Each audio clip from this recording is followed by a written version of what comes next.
Jadi, apa sih itu pembentukan peraturan perundang-undangan? Hal ini diatur dalam pasal 1 angka 2 Undang-Undang Nomor 12 Tahun 2011 tentang pembentukan peraturan perundang-undangan. Dengan tegas menyebutkan bahwa peraturan perundang-undangan adalah peraturan tertulis yang memuat norma hukum yang mengikat secara umum dan dibentuk atau ditetapkan oleh lembaga negara atau pejabat yang berwenang melalui prosedur yang telah ditetapkan dalam peraturan perundang-undangan itu sendiri. Dari pengertian tersebut, dapat kita simpulkan bahwa pembentukan peraturan perundang-undangan ini memiliki beberapa ciri-ciri. Yang pertama, berupa keputusan tertulis yang berisi tingkah laku. Yang kedua, dibentuk, ditetapkan, dan dikeluarkan oleh pejabat yang berwenang, baik di tingkat pusat maupun di tingkat daerah. Yang ketiga, mengikat secara umum, artinya tidak ditunjukkan kepada seseorang individu. Dan yang keempat, yaitu mempunyai bentuk atau format tertentu. Nah, kebutuhan akan pembentukan perancangan peraturan perundang-undangan pada saat ini semakin penting karena untuk menghindari permasalahan umum yang biasanya sering terjadi seperti adanya timpang tindih peraturan. Oleh karena itu, pembentukan peraturan perancangan perundang-undangan memiliki tujuan. Yang pertama adalah menyusun norma hukum yang mengatur perilaku masyarakat agar terciptanya ketertiban dan keadilan sosial sesuai dengan nilai dan norma yang berlaku dalam masyarakat. Yang kedua adalah memberikan arah dan pedoman bagi tindakan dan perilaku masyarakat sehingga dapat dilaksanakan dengan baik dan memberikan manfaat yang optimal. Yang ketiga yaitu menjamin bahwa peraturan yang dibuat ini sesuai dengan asas-asas pembentukan peraturan perundang-undangan seperti asas kejelasan umum, kesesuaian materi, dan keterbukaan. Keempat, membantu mewujudkan pembangunan hukum nasional yang terencana, terpadu, dan berkelanjutan guna untuk melindungi hak dan kewajiban warga negara berdasarkan Undang-Undang Dasar Negara Republik Indonesia tahun 1945. Dan yang kelima adalah menghindari penyalahgunaan kekuasaan dengan membatasi dan mengatur kewenangan lembaga negara secara jelas dalam peraturan perundang-undangan. Yang pertama itu ada Undang-Undang Nomor 12 Tahun 2011 tentang pembentukan peraturan perundang-undangan yang perubahannya dimasukkan ke dalam Undang-Undang Nomor 13 Tahun 2022. Apa saja sih yang ada di dalam peraturan perundang-undangan ini? Undang-undang ini mengatur tentang tata cara, mekanisme, dan jenis peraturan perundang-undangan di Indonesia dengan tujuan untuk memastikan semua peraturan dibuat secara sistematis, tertib, dan sesuai dengan prinsip-prinsip hukum di Indonesia. Apa aja yang diaturnya? Yang diatur dalam undang-undang ini itu ada jenis hierarki peraturan perundang-undangan. Proses pembentukannya dimulai dari perencanaan, penyusunan, pembahasan, pengesahan, pengundangan, dan penyebarluasan. Terus tentang teknik penyusunan. Kemudian ada materi muatan peraturan berdasarkan jenisnya, kemudian ada keterlibatan publik dalam proses pembuatan hukum. Kemudian ada dalam peraturan perundang-undangan nomor 13 tahun 2022 itu mencakup tentang penambahan jenis peraturan, misalnya peraturan hukum acara Mahkamah Konstitusi. Kemudian ada penguatan partisipasi masyarakat. Kemudian ada peraturan lebih rinci mengenai peraturan yang dibentuk oleh lembaga negara atau pejabat tertentu. Hierarki peraturan perundang-undangan itu terdapat dalam pasal 7 Undang-Undang Nomor 12 Tahun 2011 junto Undang-Undang Nomor 13 Tahun 2022. Di mana hierarki peraturan perundang-undangan di Indonesia tertinggi itu ialah Undang-Undang Dasar Negara Republik Indonesia tahun 1945. Kemudian ada undang-undang dan peraturan pemerintah pengganti.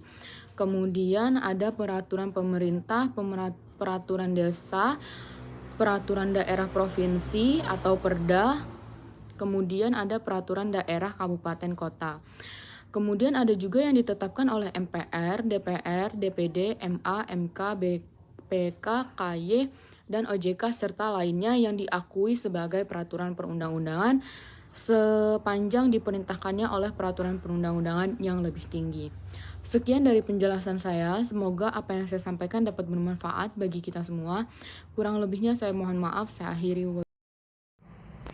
Proses pembentukan peraturan perundang-undangan diatur di dalam Undang-Undang Nomor 12 Tahun 2011, di mana di dalam Pasal 1 Ayat 1 Undang-Undang Nomor 12 Tahun 2011 disebutkan ada 5 tahapan dalam proses pembentukan peraturan perundang-undangan.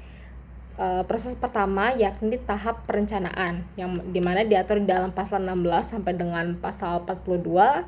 Yang kedua ada tahap penyusunan yang diatur di dalam pasal 43 sampai dengan pasal 64. Yang ketiga ada tahap pembahasan yang diatur di dalam pasal 65 sampai dengan pasal 71. Yang keempat ada tahap pengesahan yang diatur di dalam pasal 72 sampai dengan pasal 74. Dan yang terakhir ada tahap pengundangan yang dimana diatur di dalam pasal 81 sampai dengan pasal 87.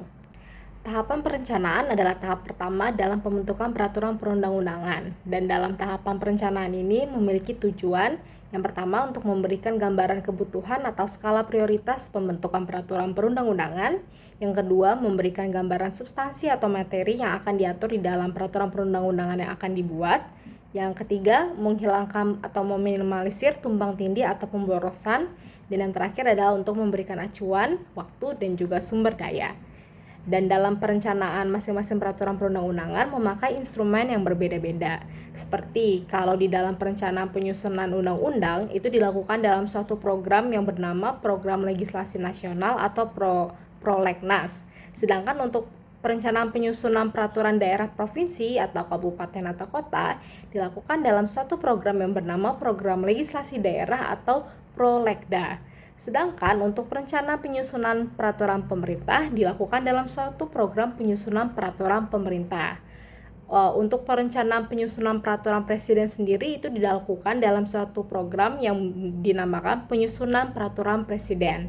Dan untuk perencanaan penyusunan peraturan perundang-undangan lainnya itu menjadi kewajiban dan juga kewenangan yang dapat disesuaikan dengan kebutuhan dari lembaga, komisi, atau instansi terkait. Tahap kedua dari pembentukan peraturan perundang-undangan sendiri adalah tahap penyusunan. Jadi dalam tahap penyusunan sendiri ada dua pihak utama yang berperan, yakni ada lembaga eksekutif dan juga lembaga legislatif. Seperti yang kita ketahui, lembaga eksekutif sendiri kalau untuk di tahap pembentukan undang-undang atau yang bersifat nasional itu yang berperan adalah untuk menyusunnya adalah presiden dan juga bersama persetujuan DPR. Sedangkan kalau untuk peraturan daerah baik itu di daerah provinsi atau kabupaten atau kota itu yang membuatnya adalah kepala daerahnya sendiri dan juga DPRD-nya. Dan dalam penyusunan peraturan perundang-undangan sendiri itu dari pihak presiden, dari pihak eksekutif dan juga pihak legislatif itu akan mencoba untuk merancang peraturan perundang-undangan itu secara utuh yang terdiri dari batang tubuh, yaitu pasal-pasalnya yang mengatur di dalam undang-undang itu sendiri. Ada juga penjelasan umum dan penjelasan pasal demi pasal jika dibutuhkan, dan juga ada lampiran jika dibutuhkan. Dan dalam penyusunan perancangan peraturan perundang-undangan sendiri itu harus dilakukan dengan mengharmonisasikan, membulatkan, dan juga memantapkan konsepsi dari rancangan peraturan perundang-undangan yang akan dibuat. Tahapan ketiga dari pembentukan peraturan perundang-undangan sendiri adalah tahapan pembahasan. Jadi tahap pembahasan ini adalah tahapan di mana rancangan peraturan yang sudah dibuat akan dibahas oleh lembaga legislatif, baik itu DPR ataupun DPRD, untuk dipastikan relevansi, kelayakan, dan juga keabsahan hukumnya. Jadi dalam tahapan pembahasan ini kita mengenal ada dua tingkat pembicaraan. Yang pertama itu kalau untuk pembuatan peraturan undang-undang itu ada dua tingkatan. Yang pertama itu pembicaraan tingkat 1 yaitu oleh DPR dan juga menteri yang ditunjuk oleh presiden yang dilakukan dalam rapat komisi atau gabungan atau komisi badan legislatif. Dan yang kedua adalah pembicaraan tingkat 2 yakni pengambilan keputusan dalam rapat paripurna. Tahapan keempat dari pembentukan peraturan perundang-undangan adalah tahapan pengesahan. Jadi ketika rancangan undang-undang ataupun rancangan peraturan daerah yang telah disetujui bersama oleh lembaga legislatif dan juga lembaga eksekutif itu akan disampaikan oleh pimpinan DPR ataupun DPRD kepada presiden ataupun kepada kepala daerah untuk dapat disahkan menjadi peraturan perundang-undangan. Penyampaiannya ini dilakukan dalam jangka waktu 7 hari terhitung sejak tanggal persetujuan bersama. Dan jikalaupun dalam waktu 30 hari misalnya lembaga eksekutif baik itu presiden atau kepala daerah tidak menyetujui untuk menandatangani peraturan perundang-undangan itu sendiri, peraturan perundang-undangan yang telah dibuat dan telah disahkan itu akan tetap disahkan walaupun tanpa tanda tangan dari presiden ataupun kepala daerah. Tahapan kelima dari pembentukan peraturan perundang-undangan sendiri adalah tahapan pengundangan.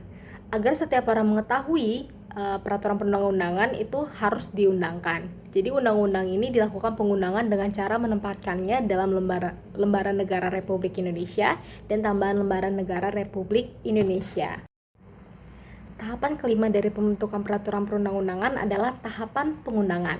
Tujuan dari tahapan pengundangan ini adalah agar secara formal setiap orang itu dapat dianggap mengenali peraturan dari negaranya atau dari daerahnya itu sendiri, agar tidak seorang pun berdalih tidak mengetahuinya, dan agar ketidaktahuan seseorang akan peraturan tersebut, hukum itu tidak bisa memaafkannya, sehingga orang tersebut ketika sudah melanggar suatu ketentuan yang sudah diatur di dalam peraturan perundang-undangan yang baru saja dibuat, maka orang tersebut dapat dikenai sanksi karena peraturan itu sendiri sudah diundangkan.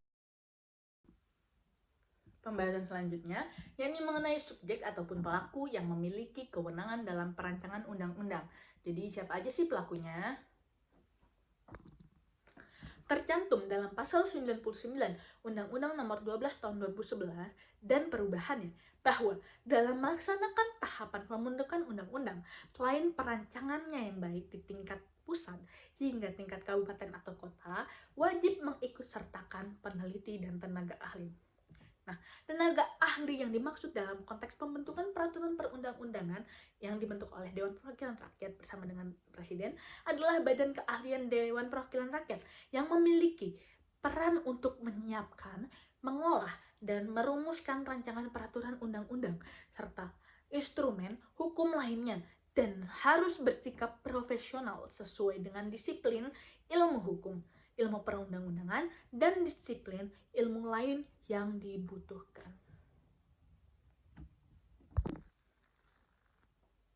Kewenangan pembentukan peraturan perundang-undangan secara sistematis, pengaturannya dimulai dari pasal 5 ayat 1 Undang-Undang Dasar Negara Republik Indonesia tahun 1945 yang menyatakan bahwa Presiden berhak mengajukan rancangan undang-undang kepada Dewan Perwakilan Rakyat atau DPR.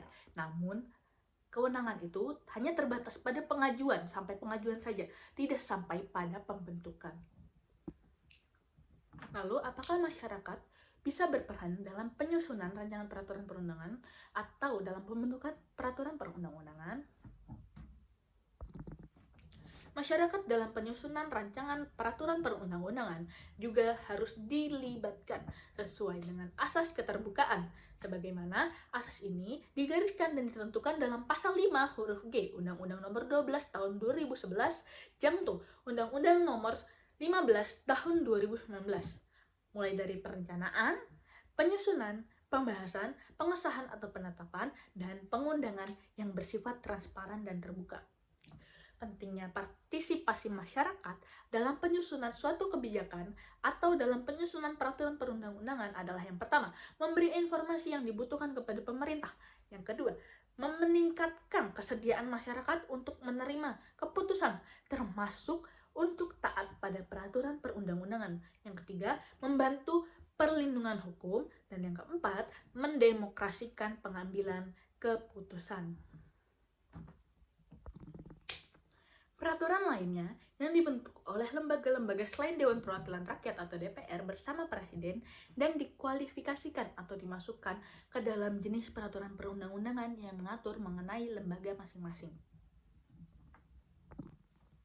Dijelaskan dalam pasal 20A Undang-Undang Dasar Negara Republik Indonesia tahun 1945, Dewan Perwakilan Rakyat atau DPR memiliki beberapa fungsi. Salah satunya adalah fungsi legislasi, meskipun dalam pasal 22D Undang-Undang Dasar Negara Republik Indonesia tahun 1945 memberikan kewenangan terhadap Dewan Perwakilan Daerah atau DPD, yang antara lain, yang pertama, Dewan Perwakilan Daerah atau DPD dapat mengajukan kepada Dewan Perwakilan Rakyat atau DPR terkait dengan rancangan undang-undang yang berkaitan dengan otonomi daerahnya. Yang kedua, Dewan Perwakilan Daerah atau DPD ikut membahas rancangan undang-undang yang berkaitan dengan otonomi daerah. Yang ketiga, atau yang terakhir, Dewan Perwakilan Daerah atau DPD dapat melakukan pengawasan atas pelaksanaan undang-undang mengenai otonomi daerah, yakni tentang pembentukan, pemekaran, dan penggabungan daerah otonominya. dapat dilihat bahwa kewenangan Dewan Perwakilan Daerah atau DPRD dalam pembentukan undang-undang hanya terbatas pada perihal otonomi daerah. Secara konstitusional, kewenangan pembentukan undang-undang berada dalam kekuasaan Dewan Perwakilan Rakyat atau DPR, sebagaimana tercantum dalam pasal 20 Undang-Undang Dasar Negara Republik Indonesia tahun 1945, yaitu yang pertama, Dewan Perwakilan Rakyat atau DPR memegang kekuasaan membentuk undang-undang. Yang kedua, setiap rancangan undang-undang dibahas oleh DPR dan Presiden untuk mendapatkan persetujuan bersama. Yang ketiga, jika rancangan undang-undang tersebut tidak mendapatkan persetujuan bersama, maka rancangan undang-undang tersebut tidak boleh lagi diajukan dalam persidangan DPR masa itu. Yang keempat, Presiden mengesahkan rancangan undang-undang yang telah disetujui bersama untuk menjadi undang-undang.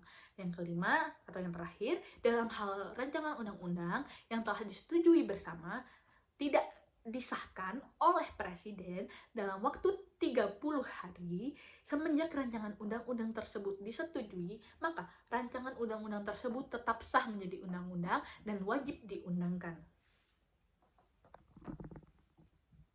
Selanjutnya, dalam pembentukan undang-undang, Presiden memiliki 3 hak antara lain. Yang pertama, hak mengajukan rancangan undang-undang kepada Dewan Perwakilan Rakyat atau DPR.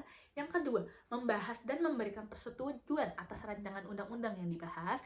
Yang ketiga, atau yang terakhir, yaitu mengesahkan rancangan undang-undang yang telah disetujui. Perlu digarisbawahi, pada hak yang terakhir yang telah saya sebutkan bahwa mengesahkan rancangan undang-undang yang telah disetujui berdasarkan pada pasal 20 ayat 5 bahwa hak yang ketiga apabila Presiden tidak mengesahkan rancangan undang-undang tersebut tetapi pada persidangan sebelumnya itu telah disetujui bersama-sama dengan Presiden, maka rancangan undang-undang tersebut akan tetap sah menjadi undang-undang apabila telah lewat masa 30 hari dan wajib diundangkan. Pasal 8 ayat 1 Undang-Undang Nomor 12 Tahun 2011 mengatur jenis peraturan perundang-undangan selain yang telah dijelaskan dalam video ini sebelumnya, yakni mencakup peraturan yang ditetapkan oleh yang pertama, Majelis Permusyawaratan Rakyat atau MPR, yang kedua, Dewan Perwakilan Rakyat atau DPR, yang ketiga, Dewan Perwakilan Daerah atau DPD, yang keempat, Mahkamah Agung atau MA, yang kelima, Mahkamah Konstitusi atau MK, yang keenam, Badan Pemeriksa Keuangan atau BPK, yang ketujuh Komisi Yudisial atau KY, yang kedelapan Bank Indonesia atau BI, yang kesembilan Menteri, yang ke-10 badan, lembaga atau komisi yang setingkat yang dibentuk dengan undang-undang atau pemerintah atas perintah undang-undang. Yang ke-11 Dewan Perwakilan Rakyat Daerah Provinsi atau DPRD Provinsi, yang ke-12 Dewan Perwakilan Rakyat Daerah Kabupaten atau Kota, yang ke-13 Gubernur, yang ke-14 adalah Bupati atau Wali Kota, dan yang ke-15 adalah Kepala Desa atau yang setingkat. Jadi dalam merancang peraturan perundang-undangan itu tidak cukup hanya diperlukan sebuah ide yang baik, tetapi juga diperlukan prinsip-prinsip yang menjadi dasar dan juga pedoman agar setiap peraturan perundang-undangan memiliki kekuatan hukum, kepastian hukum, dan juga manfaat bagi masyarakat. Oleh karena itu, prinsip yang pertama adalah prinsip kepastian hukum. Artinya, setiap peraturan itu harus jelas, tidak ambigu dan dapat ditegakkan. Jelas itu dalam artian rumusan norma itu harus spesifik dan tidak multitafsir. Yang kedua yaitu prinsip keadilan. Artinya, setiap peraturan harus mencerminkan keadilan bagi semua masyarakat tanpa adanya diskriminasi. Yang harus diperhatikan adalah hak asasi manusia, kelompok rentan, dan juga keadilan sosial. Yang ketiga yaitu prinsip kemanfaatan. Artinya, peraturan dibuat untuk membawa manfaat, menyelesaikan masalah, dan tidak memberatkan masyarakat atau dunia usaha. Contohnya adalah regulasi pajak yang tidak menimbulkan beban administratif berlebihan. Selanjutnya yaitu prinsip kesesuaian hierarki. Artinya setiap peraturan itu tidak boleh bertentangan dengan peraturan yang lebih tinggi. Dasar hukum dari prinsip ini yaitu Undang-Undang Nomor 12 Tahun 2011 tentang pembentukan peraturan perundang-undangan, Junko Undang-Undang Nomor 13 Tahun 2022. Yang selanjutnya yaitu prinsip efektivitas. Artinya suatu norma itu dapat dilaksanakan, bisa diterapkan secara teknis, disertai sanksi dan lembaga pelaksanaan yang jelas. Yang selanjutnya yaitu prinsip keterbukaan dan partisipasi publik. Ini artinya suatu proses perancangan perundang-undangan itu harus melibatkan pihak-pihak yang terkait dan juga masyarakat secara aktif. Selanjutnya yaitu prinsip kebaharuan. Artinya peraturan harus menjawab tantangan zaman dan pengembangan ilmu pengetahuan secara teknologi. Dan yang terakhir adalah prinsip kejelasan rumusan.